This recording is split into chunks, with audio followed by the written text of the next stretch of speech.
I am pleased to report that the U.S. Supreme Court is being given the opportunity to overrule Dewsnup versus Tim, which easily qualifies as the worst bankruptcy opinion ever handed down by the Supreme Court.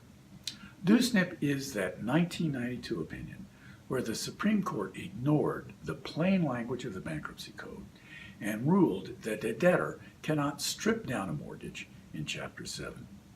The opinion prompted a stinging dissent by Justices Scalia and Souter, who, as you can imagine, accused the majority of ignoring the plain language of Section 506 of the Bankruptcy Code. Well, of great importance to the bankruptcy community, there is a petition for certiorari in a case called Ritter versus Brady, where the debtor straight up is asking the Supreme Court to overrule Dewsnup. The justices will consider the cert petition at a conference on February 15. The petition is supported by amicus briefs by the country's leading bankruptcy scholars. They all say that Dewsnup was wrongly decided and should be overruled. If the Supreme Court grants the cert petition, we're likely to find out late in the day on February 15.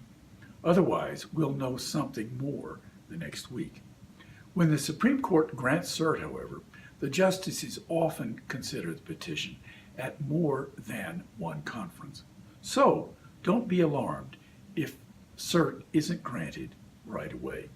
And by the way, at oral argument in a 2015 case called Colquette, several justices on the Supreme Court already indicated that they believe that Dewsnup was wrongly decided.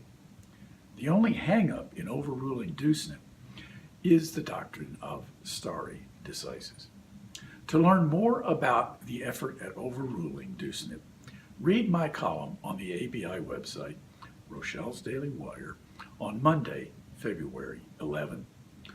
I will also be covering developments on February 15 and in the following week. I am Bill Rochelle, ABI's Editor-at-Large, and I will return next week at the same time with more important news for the bankruptcy community.